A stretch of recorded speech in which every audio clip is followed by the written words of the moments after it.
puede presentarse en una variante y condiciona un tratamiento especial y en el momento adecuado, una insuficiencia renal aguda, no se quede establecida en una insuficiencia renal crónica y termine en una terapia de insuficiencia renal. Como ustedes saben, la insuficiencia renal se define como una abrupta reducción en la función renal, ¿no? Reversible o irreversible. Eso va a estar en relación de cuán precoz sea el diagnóstico y tratamiento para poder hablar de reversibilidad. Y que está asociada siempre con retención de residuos metabólicos, básicamente los compuestos azoados o los compuestos nitrogenados, ¿no? Y que se acompañan a su vez de trastornos hidroelectrolíticos y del estado ácido-base. Obviamente pueden ir desde un compromiso moderado a un compromiso grave, ¿no? Y que de acuerdo a eso va a, digamos, a desencadenar la agudeza y severidad del cuadro, ¿no? Podemos definir también la enfermedad de insuficiencia renal aguda, la variable de los compuestos nitrogenados, ¿no? Y en base a la diuresis. Para este caso tenemos que la insuficiencia renal, podemos ya precisar cuando hay un incremento en la creatinina sérica más de 48 horas de un incremento mayor o igual a 0.3 miligramos del basal, ¿no? Del basal. O que haya un incremento de creatinina sérica mayor del 50%. Y si consideramos gasto urinario o diuresis, una diuresis menor de 0.5 mililitros por kilogramo por hora por más de 6 horas, ¿no? Si en ese lapso de tiempo tenemos un gasto urinario reducido, como es este de menos 0.5 ml kilogramos hora, ya podemos ir definiendo que ese paciente está en una falla renal o en un fracaso renal agudo. La prevalencia exacta de insuficiencia renal en las unidades críticas es limitada porque hay una variación en cuanto a las definiciones, ¿no? Pero en general se reporta aproximadamente la incidencia entre el 20 y el 50% de la presentación de insuficiencia renal aguda. Y dentro de ellos, los pacientes con sepsis son los que han reportado la mayor incidencia de insuficiencia renal aguda, ¿no? Es por eso que todo paciente con cuadro séptico en la fase de resucitación o manejo inicial es importante porque podemos evitar que este paciente séptico desarrolle como complicación la falla renal aguda. La clasificación de insuficiencia renal aguda lo vamos a hacer en base a dos criterios. El criterio Rifle, que son las iniciales en inglés, de lo que es riesgo, injuria, falla y lo que es estadio final. Las palabras en inglés. Riesgo, injuria o falla y dos resultados clínicos, como dice ahí, definidos por pérdida de función renal, que es del estado terminal, ¿no? Entonces, esos son los criterios del famoso Rifle. Y el criterio aquí es la insuficiencia renal aguda, o sea, la identificación de la estadía, comparación, ¿no? Como dijimos, los criterios aquí nos hablan de estadios 1, 2 y 3, y el Rifle nos menciona la clase de falla en cuanto a riesgo de falla renal, injuria, fallo propiamente dicho, pérdida de la función y el estadio terminal, que es ya cuando hay una terapia de reemplazo renal. Bien, en el estadio 1, estos criterios están basados en la creatinina sérica o la tasa de filtración glomerular, ¿no? En ambos es igual, ¿no? Y podemos definirlo de la siguiente manera. El estadio 1 de los criterios de aquí nos habla del incremento de 0.3 miligramos por decilitro o 1.5 a 2 veces del valor basal, ¿no? Si tenemos esos hallazgos, estamos tipificando aquí en estadio 1, ¿no? El estadio 2 viene a ser el incremento ya de más de 2 a 3 veces del basal, ¿no? El estadio 3 ya estamos hablando de un incremento mayor de 3 veces del basal, estamos hablando de la creatinina, o mayor o igual a 4 miligramos por decilitro, o un aumento agudo de 0.5 miligramos por decilitro, o que ya haya un requerimiento reciente de terapia renal. Entonces, ustedes ven que es una secuencia, fácilmente podemos grabarlo. Estadio 1, 1.5 a 2 veces del basal, estadio 2 de 2 a 3 veces del basal, estadio 3 es mayor de 3 veces del basal de la creatinina, o los otros dos criterios que se abocan, que es 4 miligramos por decilitro o el aumento agudo de 0.5 miligramos por decilitro, ¿no? Esto ya nos está hablando de la posibilidad de terapia de reemplazo renal.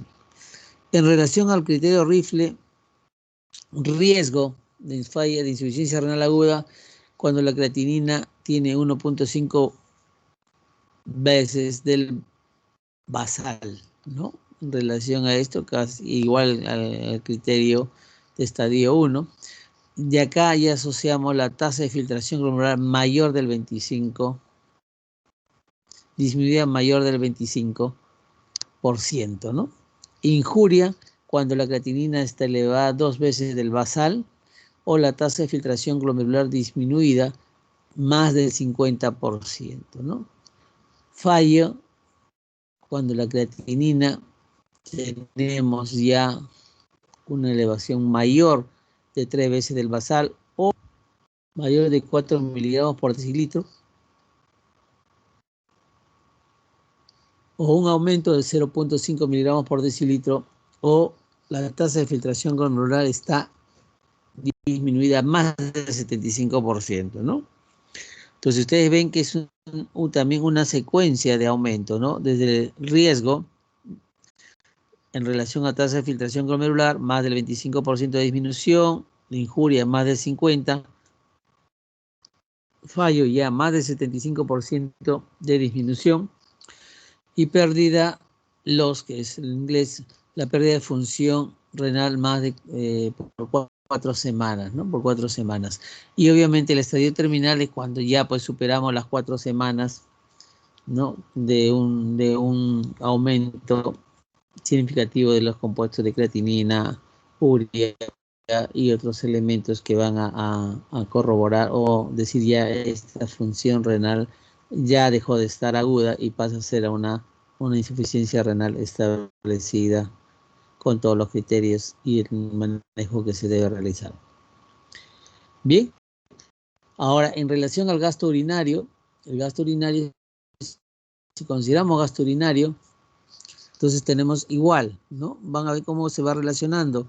Menos de 0.5 mililitros por kilogramo por hora, por lo menos 6 horas, cuando estamos hablando de un estadio 1. Y cuando estamos frente a un estadio 2 aquí o injuria de Rifle, menos 0.5 mililitros por kilogramo, por lo menos en un tiempo de 12 horas, ¿no?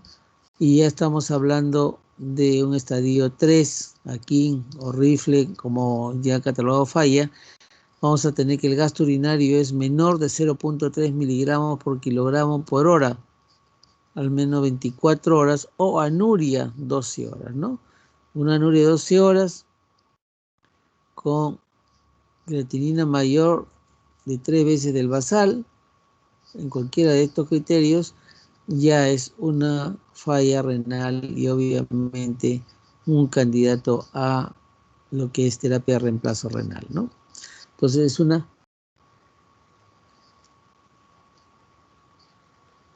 secuencia en lo que es la diuresis o el gasto urinario, ¿no? A considerar. Siempre en base 0,5, en el tiempo 6, 12 horas. Cuando ya es mucho más severa, este basal de 0,5 va a ser menor de 0,3 y el tiempo también de permanencia con ese gasto urinario va a llegar hasta 24 horas. Y obviamente cuando ya no tengamos diuresis en ese nivel, ya hablamos de anuria, pero tiene que ser una anuria que esté por lo menos 12 horas, en la cual, asociado a los valores azoados, ya tenga criterios para terapia de reemplazo renal. La etiología de la falla renal, de la insuficiencia renal aguda, tenemos 3 niveles de alteración, ¿no?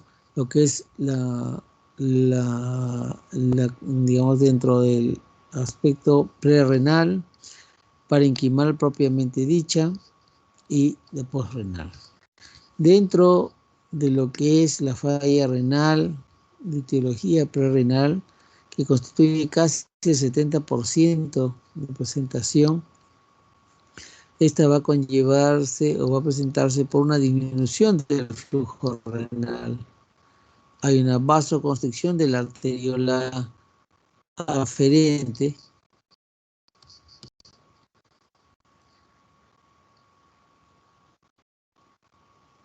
y esto obviamente para una en la tasa de filtración glomerular, pero la estructura y función tubular permanece normal, ¿no? Entonces, es una de las características que tiene la falla renal aguda. Empezamos a tener una variación fisiopatológica de alteraciones en la región arteriolar que condiciona pues toda una disminución dentro de la tasa de filtración glomerular, pero manteniendo una función tubular normal, ¿no? Y la insuficiencia renal aguda de origen parenquimal, que viene a constituir el 20%, está en relación a alteraciones vasculares, alteraciones propiamente glomerulares, alteraciones tubulares y alteraciones intersticiales, ¿no? Esas son, digamos, las causas que pueden provocar una insuficiencia renal de origen parenquimal o propiamente dicho tejido renal, ¿no? En relación a la falla renal aguda postrenal, que constituye el 10% de las causas, se va a ver básicamente a la presencia de obstrucciones en cualquier nivel del sistema urinario, sea uréter, sea vejiga o sea uretra, ¿no? Esto generalmente, estas obstrucciones van a provocar esto de acá que es importante, un aumento de presión en el tracto urinario. Y esto obviamente va a repercutir sobre los capilares glomerulares y va a darnos como una respuesta a esto, una disminución de la filtración glomerular y por lo tanto pues catalogado como una insuficiencia renal aguda, ¿no? Entonces esa es una de las fisiopatologías de la neuropatía obstructiva, ¿no? Como causa de alguna lesión a nivel de lo que es uréter, vejiga o uretra.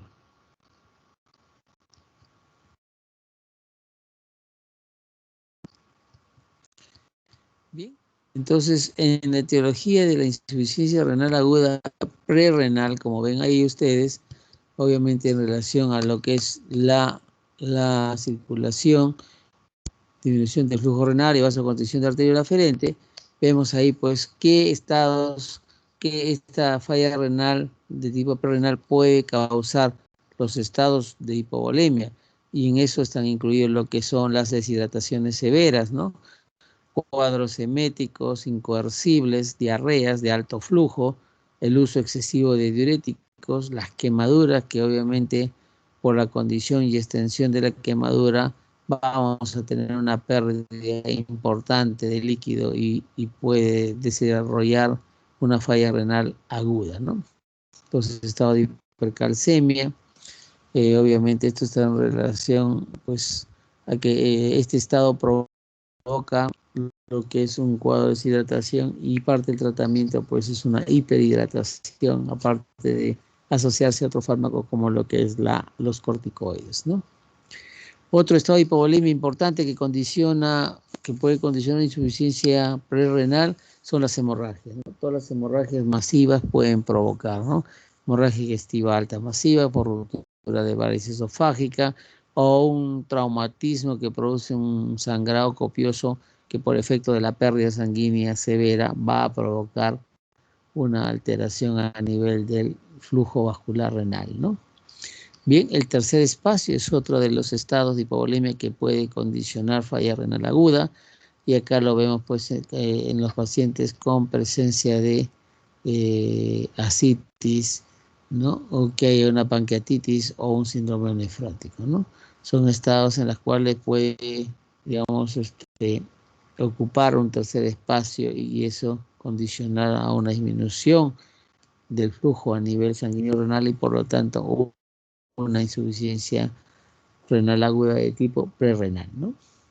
Bien, en relación a otra etiología de la insuficiencia prerrenal está las patologías de gasto cardíaco, de bajo gasto cardíaco.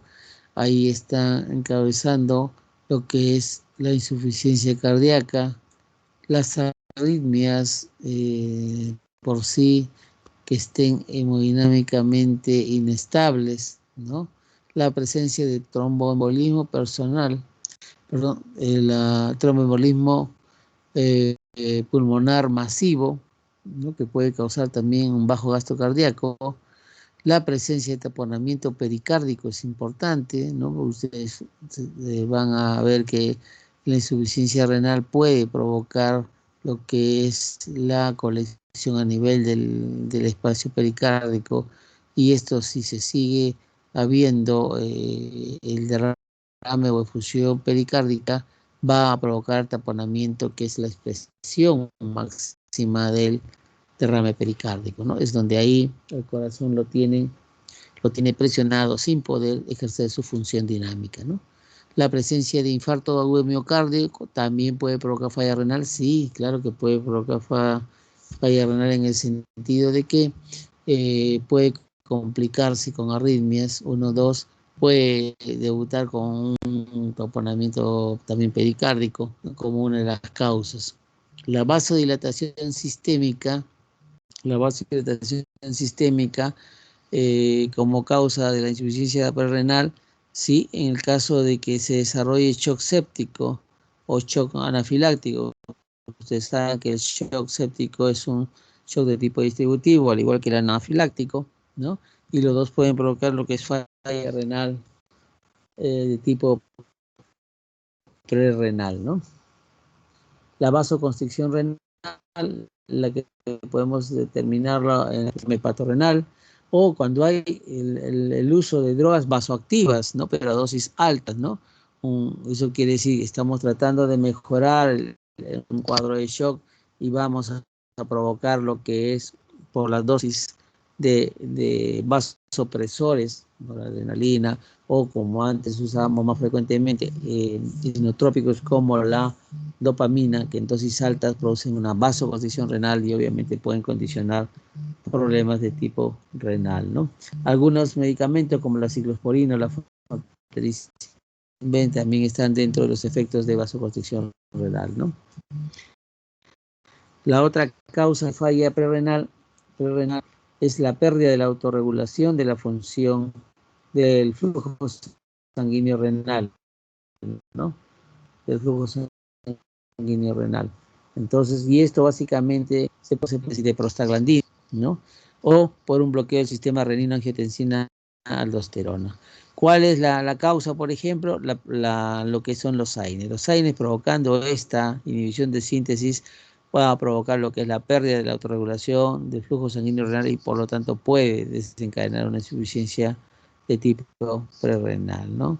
Y algunos fármacos como los inhibidores de la enzima y los ARA2 pueden provocar lo que es el bloqueo del sistema angiotensina-aldosterona, ¿no? Son las principales causas de la falla de tipo prerrenal, ¿no? En el aspecto de tipo renal tenemos 3 aspectos importantes a considerar. Uno, que es el aspecto vascular, 2 es la tubular intersticial y la otra es la causa de tipo parenquimal. ¿Ve? Dentro de la etiología vascular,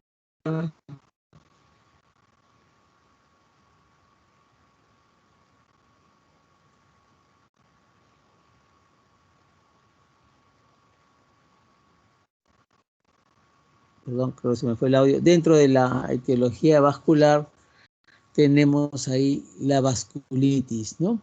La vasculitis, enfermedades, microangiopatía trombótica, está ahí dentro de enfermedades hematológicas, la púrpura trombocitopénica trombótica, el cinemótico también está dentro del fenómeno fisiopatológico de microangiopatía trombótica, y presencia de aneurisma a nivel de la arteria renal, ¿no? Entonces, esto es un elemento dentro de la posibilidad diagnóstica para desarrollar una insuficiencia renal aguda de tipo parenquimal. Y dentro del aspecto glomerular, propiamente lo que hemos hablado y lo que han hablado ustedes en clases, en las glomerulopatías, ¿no? Las glomerulonefritis agudas, primarias y secundarias pueden desarrollar, obviamente, una falla renal ya con establecimiento en el parénquima propiamente dicho y conlleva pues a una alteración de la funcionalidad del riñón. Dentro del aspecto tubular intersticial tenemos 4 aspectos que tocar. Uno es la presentación de la necrosis tubular isquémica. Esto básicamente la hipoperfusión renal sostenida conduce a una necrosis isquémica del túbulo. Entonces las causas del fallo renal de tipo prerrenal son de necrosis tubular aguda.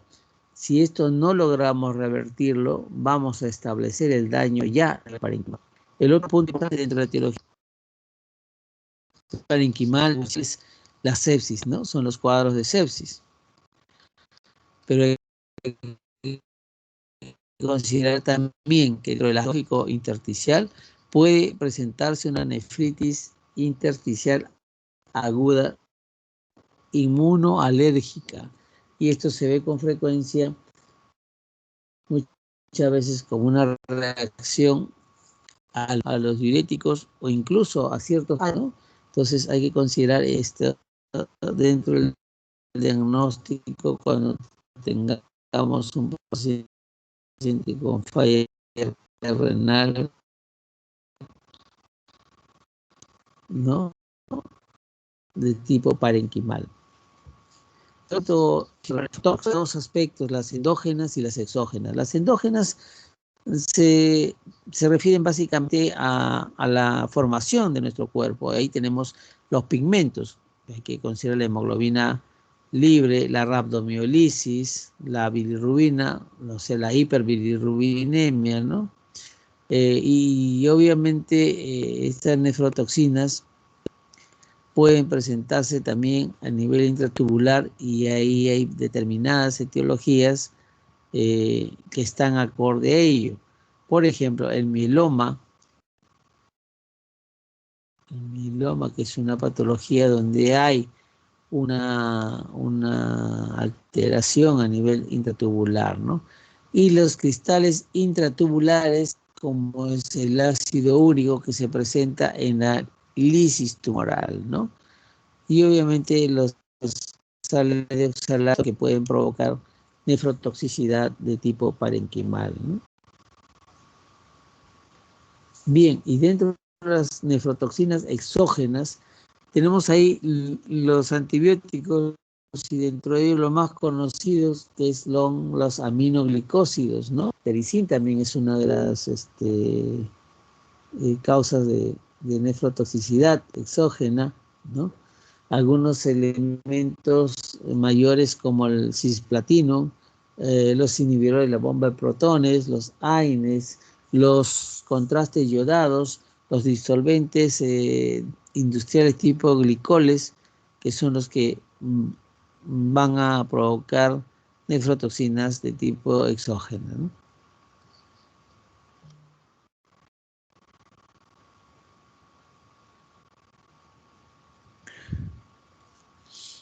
Bien, dentro de la insuficiencia renal postrenal,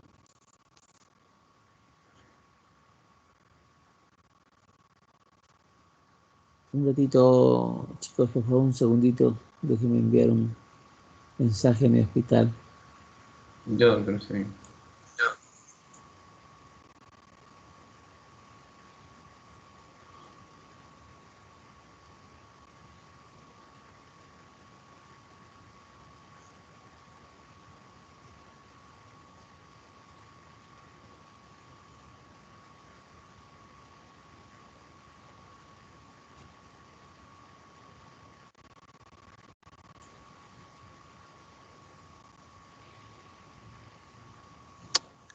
Bien, dentro de la insuficiencia renal, postrenal o la denominación de uropatía obstructiva, como les mencioné, puede darse en cualquier parte del trayecto del sistema urinario, ¿no?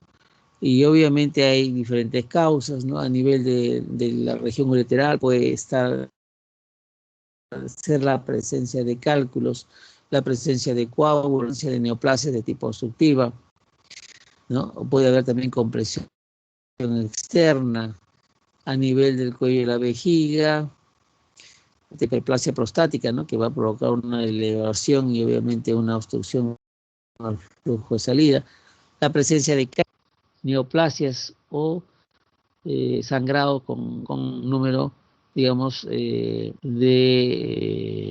coágulos formados ahí que van a provocar el grado de obstrucción. A nivel de la uretra puede ser la estenosis uretra congénita o, digamos, la fimosis como una de las consecuencias, ¿no? Pues que acá en este cuadro ustedes ven esta, digamos, etiología diversa que puede tener la uropatía postrenal, ¿no? Y entonces es importante siempre cuando tenemos un paciente con insuficiencia renal, debemos abrir lo que es el diagnóstico diferencial para poder entablar bien el tipo de tratamiento. Bien, ¿cómo hacemos el diagnóstico de insuficiencia renal aguda? Obviamente, insuficiencia renal aguda presenta como efecto de los cuerpos nitrógenos, ¿no? E incluso ellos pueden ser el resultado de una, como dice Arcana positiva, de un valor que se realizó en un análisis digamos, de vigilancia, de monitoreo, de seguimiento, ¿no? O rutinario, y encontramos unos valores altos en la creatinina, ¿no? Bien, digamos, la insuficiencia renal aguda puede estar asociada a una disminución del gasto urinario. Acuérdense que puede haber insuficiencia renal, algún gasto urinario conservado, pero poco a poco, conforme se va estabilizándose o está estableciéndose, va a, digamos, a verse más reflejado en la disminución en el gasto urinario o diuresis, ¿no? Es importante tener en cuenta también que muchos pacientes son asintomáticos y son diagnosticados incidentalmente en un examen. La manifestación diferente del problema renal podemos encontrar que ya hay algún tipo de falla renal en ese paciente y ya conlleva hacer el estudio respectivo, ¿no? Bien, como toda parte de la historia clínica, se haga una buena anamnesis, los antecedentes, la medicación habitual, medicación de repente que ha podido tomar y que es un nefrotóxico señalado anteriormente o en la asistencia familiar si hay algún miembro que ha desarrollado alguna insuficiencia renal, ¿no? Hay que buscar también la presencia de diabetes, ¿no? Eh, eh, patologías como la insuficiencia cardíaca que pueden, con el avance de la enfermedad, puede provocar de forma progresiva lo que es la insuficiencia renal, ¿no? Y cualquier intercurrencia lo puede hacer debutar como una falla renal aguda, ¿no? Hay que tener en cuenta la información de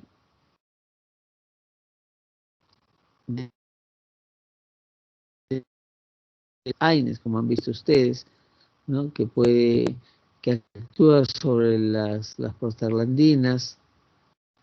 Entonces es importante reconocer y averiguar, preguntar, ¿no? De la disminución de la ingesta, la hiporexia es uno de los síntomas, la disminución del gasto urinario, o sea, de la diuresis. Es importante si ha habido contrastes iodados o no, porque ahora, como vemos, en la mayoría de hospitales o centros, pues están haciendo radioterapia y puede, ¿cómo se llama? Hacerle controles de imágenes con contraste iodado, y esos contrastes iodados pueden provocar, digamos, disfunciones renales en forma aguda, ¿no? Por eso que siempre tiene por, digamos, norma todos los pacientes que van a tener contraste iodado tengan que tener un valor de creatinina previo al examen, ¿no? ¿Por qué? Porque si hay una creatinina ya, obviamente ese examen en base a contraste iodado no procede, obviamente, ¿no? Por el riesgo de desarrollo, ¿no? Bien, entonces hay que ver también que nos estaría indicando cualquier patología obstructiva, tipo, ¿cómo se llama? Una hipertrofia prostática, ¿no? Hay que determinar si hay pérdida de volumen, también es importante en el diabético, en el paciente con falla renal aguda, para poder evitar la sobrecarga y forzar en exceso a ese riñón a cumplir su funcionalidad, ¿no? Entonces, vamos a tener que tener una buena historia completa para poder orientar el diagnóstico en forma adecuada. El examen físico, está por demás decirles, es un examen dirigido a las posibles causas y consecuencias de la insuficiencia renal aguda, ¿no? Hay que vigilar todo, hay que evaluar si es que hay presencia de taquicardia, cómo está la piel, está seca, está húmeda, ¿no? Hay distensión vesical o no, hay que chequearlo. Muchos les comento como anécdota, pacientes que alguna vez han ido, no orinaban más de 10, 12 horas y se les ha palpado el abdomen y hemos encontrado que hay la presencia de globo vesical, ¿no? Una colocación en forma adecuada, ¿no? Va a conllevar a que haya una certeza de que estamos frente a un globo vesical, y ese producto globo vesical, digamos, que es sometido a una cateterización vesical, una sonda Foley, a veces mágicamente termina la falla renal aguda, ¿no? Obviamente se ha visto casos en que el paciente ingresa con anuria 6, 8 horas y nadie lo evaluó la parte abdominal inferior, ¿no? Y alguien tomó la iniciativa de evaluarlo como debe ser, encontró globo vesical, sonda, Foley, y recolectó más de 1.500 centímetros de diuresis, ¿no? Entonces siempre hay que hacer un examen completo para descartar cualquier de las causas de insuficiencia renal aguda que podamos tener en el paciente. Los hallazgos de la secuela de insuficiencia renal aguda, obviamente, hay que tener cuidado en la sobrecarga de volumen, porque si no vamos a desarrollar edema periférico, podemos llegar a congestión pulmonar, que se caracteriza con rales a ese nivel, y que haya presencia de distensión yugular en el paciente. Hay que evaluar también las manifestaciones de uremia, como es el estado mental alterado, ¿no? A veces el paciente se desorienta y básicamente es por el aumento agudo de la urea que causa una encefalopatía de tipo urémica. La presencia de frote pericárdico cuando hay pericarditis, ¿no? Frote pericárdico no significa taponamiento cardíaco. Frote pericárdico nos está diciendo la presencia de pericarditis. Cuando ya no escuchamos frote y los ritmos cardíacos son muy alejados, entonces la posibilidad de que esté haciendo un taponamiento pericárdico, ¿no?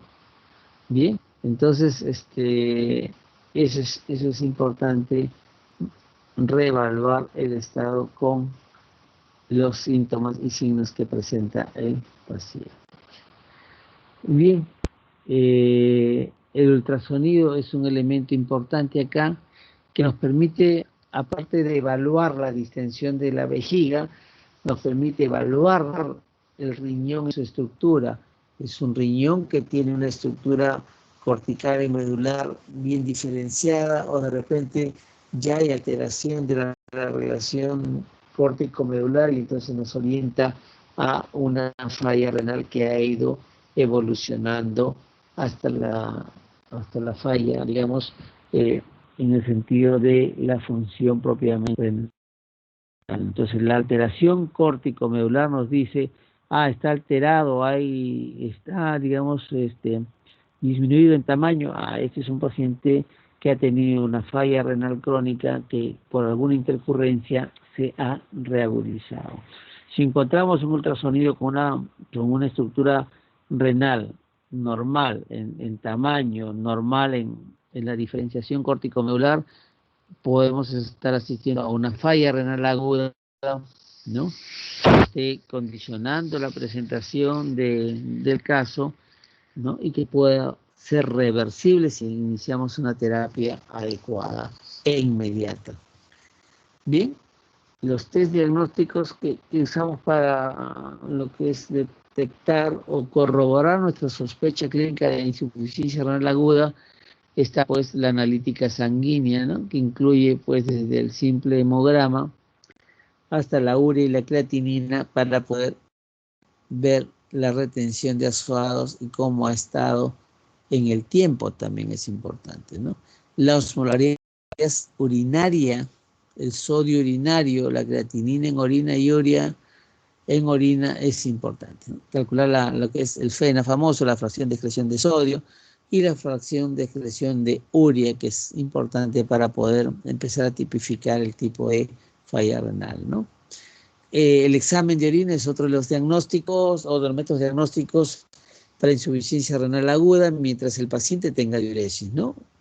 Entonces, cuando hay una injuria glomerular, vamos a encontrar los cilindros eritrocitarios y las células rojas de característica dismórfica, ¿no?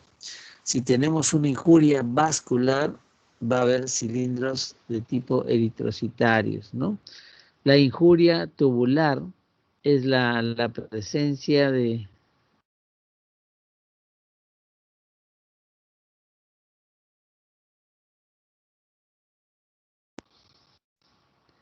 la injuria tubular se caracteriza porque presenta cilindros granulosos, generalmente de un color marrón, y las células epiteliales tubulares, ¿no?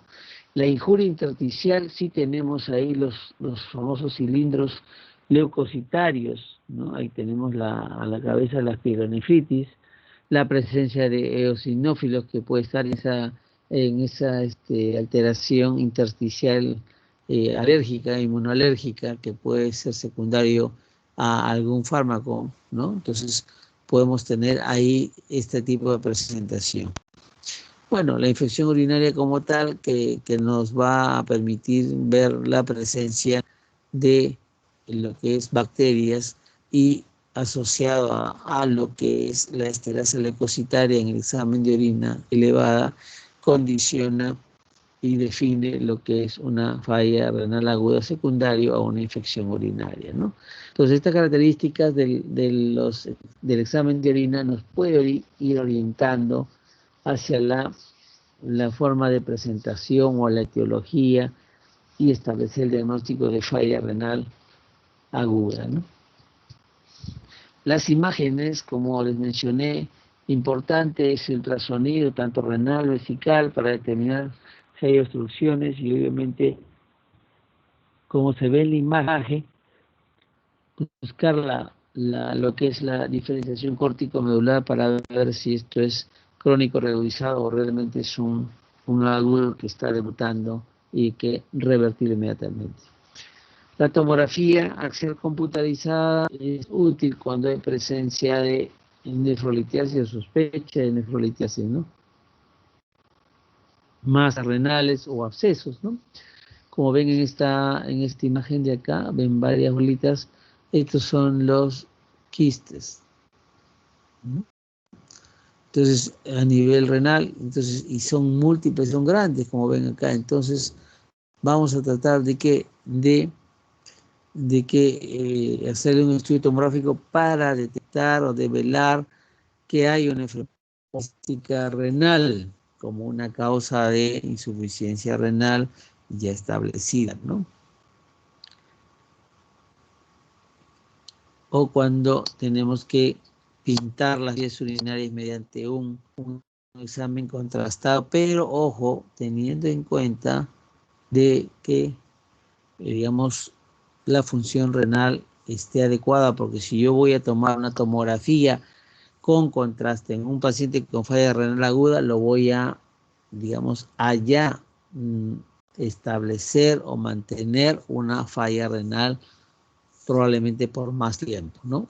Y si es que no es una falla renal hiperaguda en la cual, pues obviamente los valores de azoado subieron tanto, pues que muchas veces puede terminar en reemplazo de terapia renal, ¿no?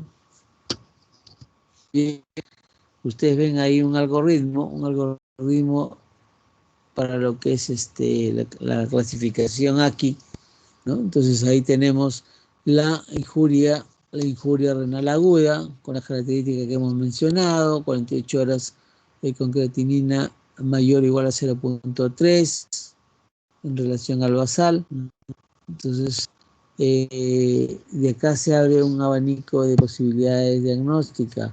Es una falla prerenal, es una falla intrínseca propiamente dicha, o es una falla postrenal, ¿no? Entonces, si fuese, digamos, la de tipo prerenal, vamos a tener que hacer el dosaje, como dijimos al inicio, lo que es la fracción de excreción de sodio. Entonces ahí tenemos la fracción de excreción de sodio menos del 1%, tenemos una etiología de tipo prerenal. Si a eso sumamos la fracción de excreción de urea, que sea menos de 35%, pues ahí vamos a tener otro criterio de falla renal aguda de tipo prerenal. A diferencia de la intrínseca o renal, donde el FeNA, la fracción de excreción de sodio, es más del 1%, y lo que es la fracción de excreción de urea es mayor de 35%, ¿no? Y puede haber lo que es la presencia de cilindros en la microscopía del examen de orina cuando hay una etiología de tipo intrínseca, ¿no? Y en la etiología postrenal, obviamente lo que hemos visto es pues estado de hidronefrosis, ¿no? O distensión vesical, en el ultrasonido, ¿no? Con que haya lo que es el catéter Foley coagulado. O sea, hay que buscar la causa por qué si ese paciente tiene un catéter no está teniendo una diuresis adecuada. Es cierto, su falla renal aguda o es una falla en el catéter que está teniendo, ¿no? Bien, entonces en la insuficiencia renal de origen prerrenal tenemos que evaluar pues lo que es el volumen, el estado de perfusión para poder determinar si vamos a tener, digamos, de acuerdo a lo que el paciente presenta, si es que hay un cuadro que implica una depresión de volumen, que implica un cuadro séptico o que hay una membrana mucosa secas, ¿no?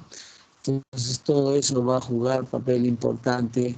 Ahí va a verse y monitorizarse que la presión arterial media, la presión incúñula del capilar pulmonar, ¿no? Y esto sobre todo se ve en lo que es monitoreo invasivo.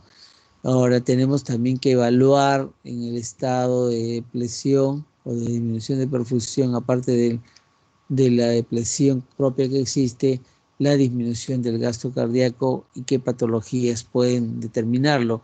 Ahí tenemos lo que es el edema periférico y el edema pulmonar, que es la manifestación extrema de la falla de la insuficiencia cardíaca, ¿no? En la insuficiencia cardíaca que puede ser severa y va a disminuir el gasto cardíaco, ¿no?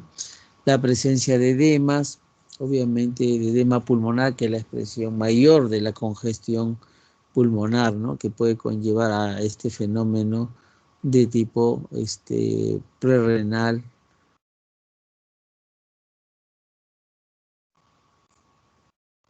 Ahora, esta evaluación del estado de volumen, del estado de perfusión, ¿no? Entonces hay que buscar otros estados de difusión que producen disminución, o sea, hay una baja de los estados de perfusión.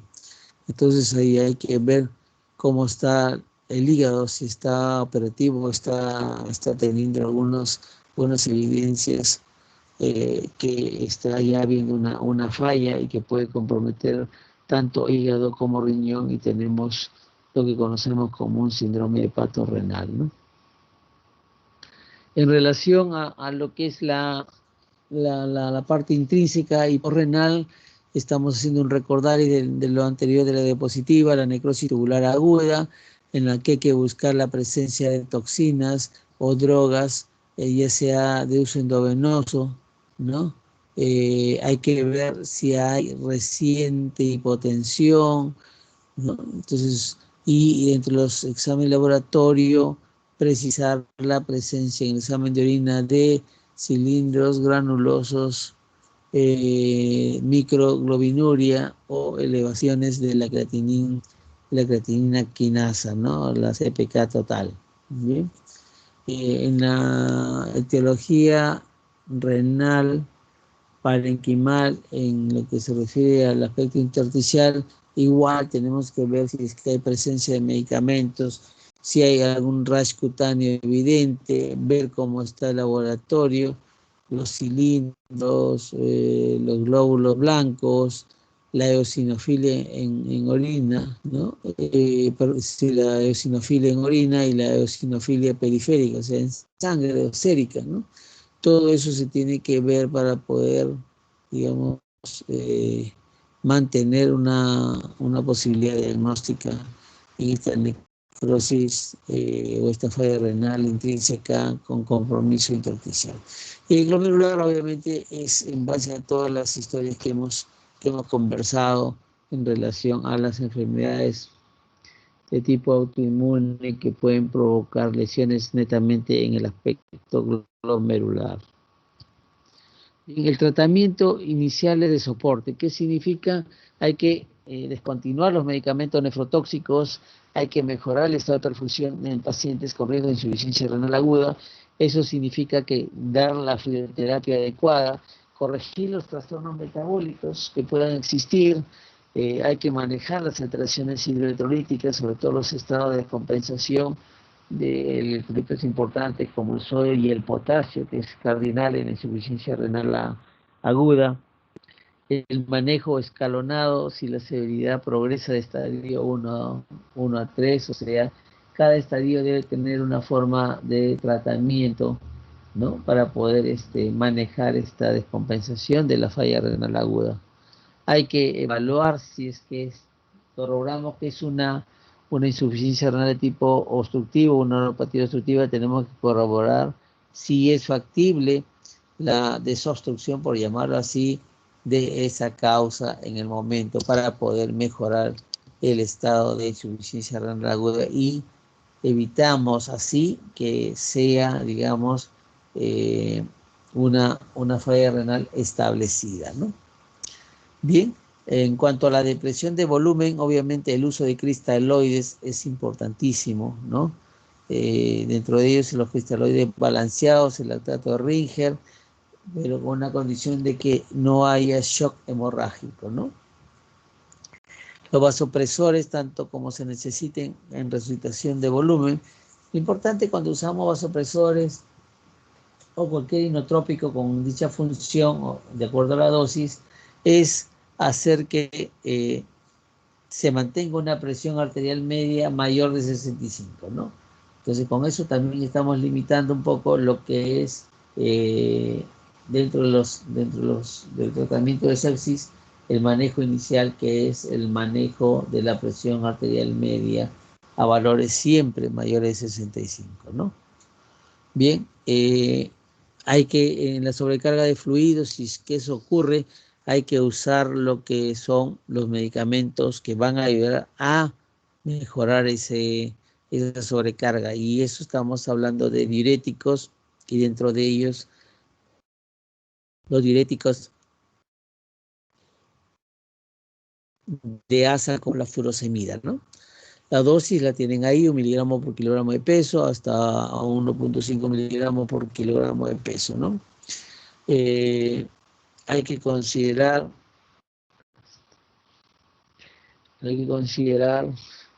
un gasto urinario menor de 200 mililitros en 2 horas.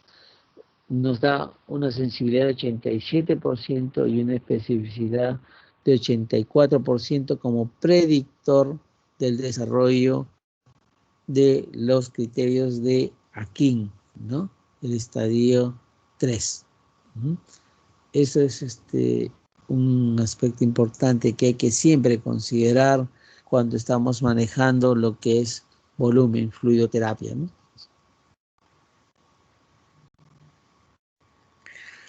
El elemento más importante en lo que es la insuficiencia renal aguda son los electrolitos, y dentro de ellos el potasio, ¿no? El potasio, que dada la condición, cuando hay una insuficiencia renal aguda, va a presentarse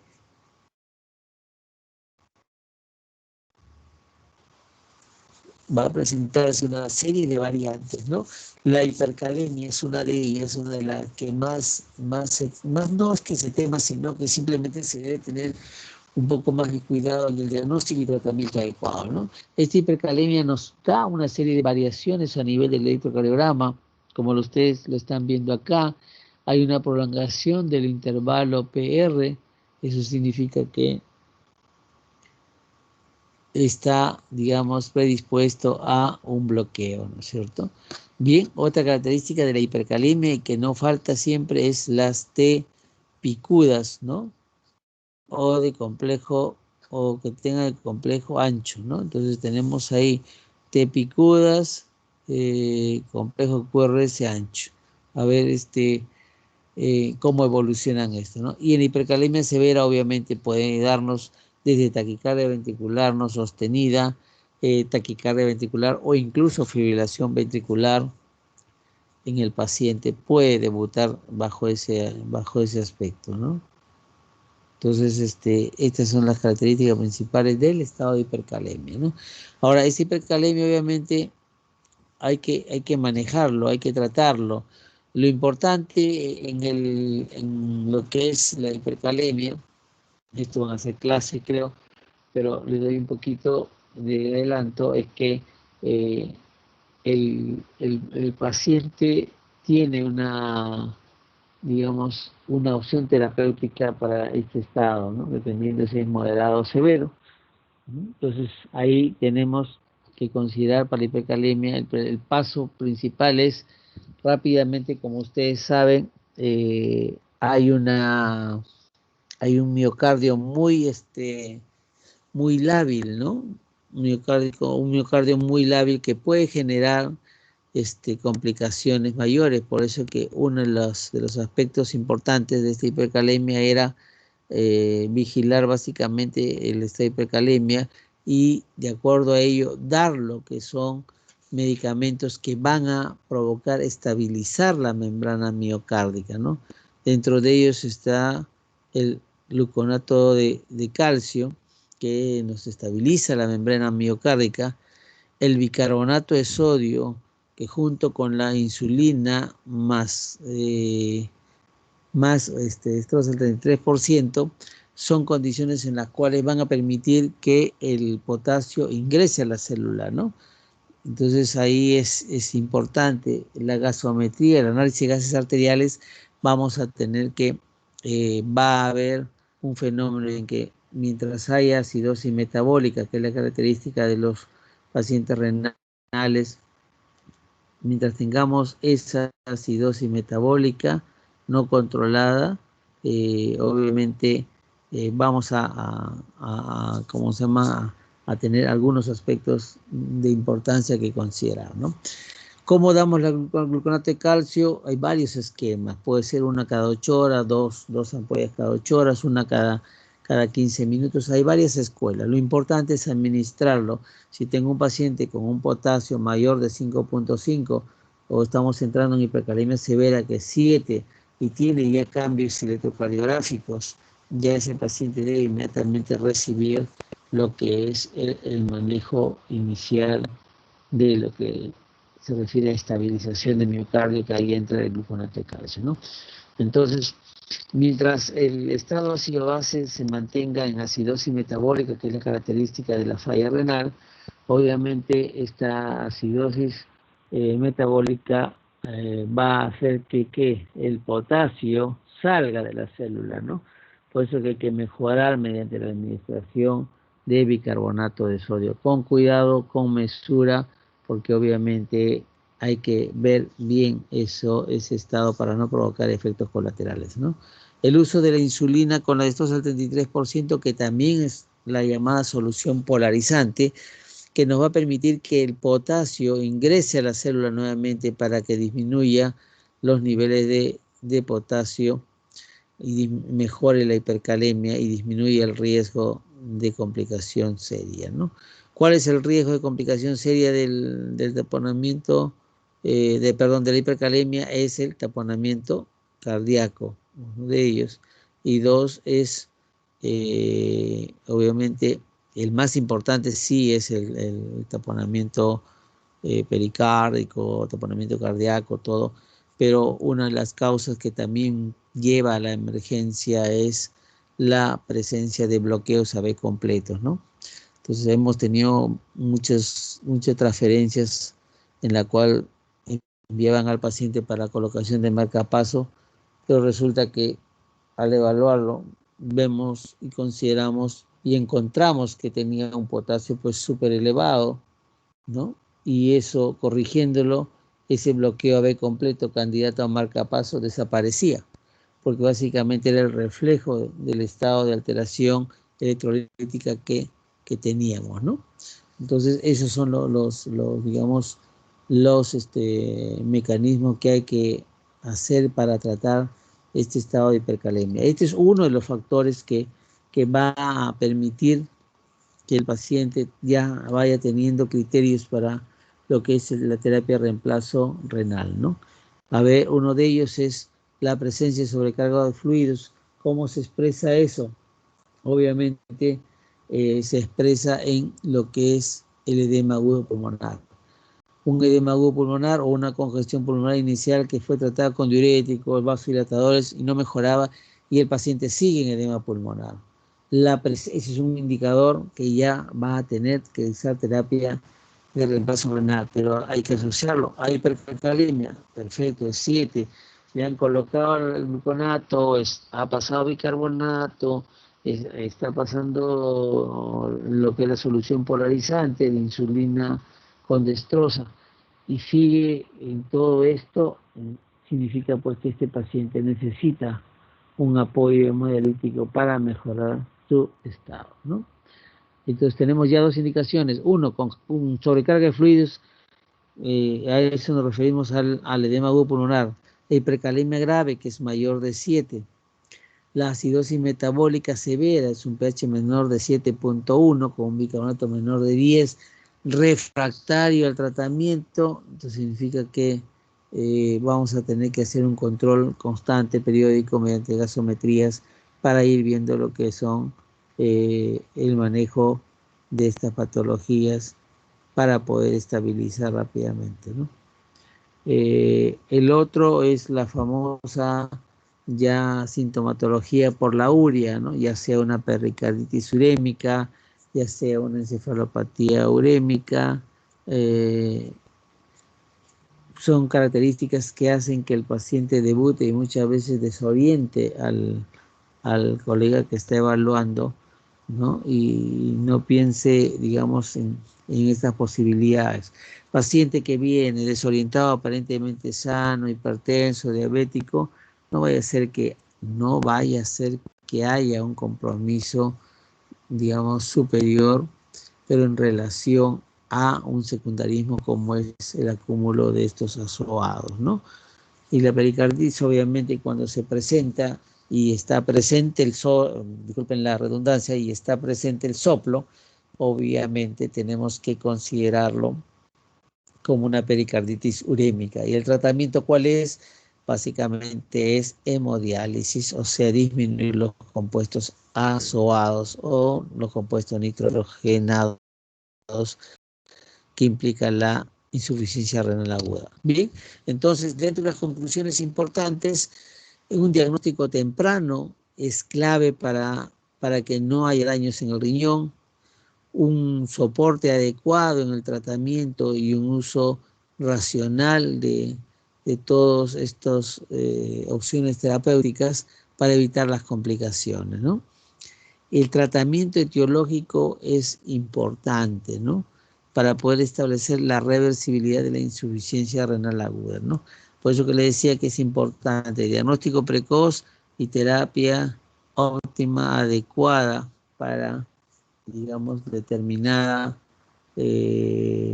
patología que está comprometiendo el riñón y que hay que tratarla inmediatamente para que se convierta en un estado reversible y no tengamos una insuficiencia renal establecida por un compromiso ya de lo que es el parénquima renal.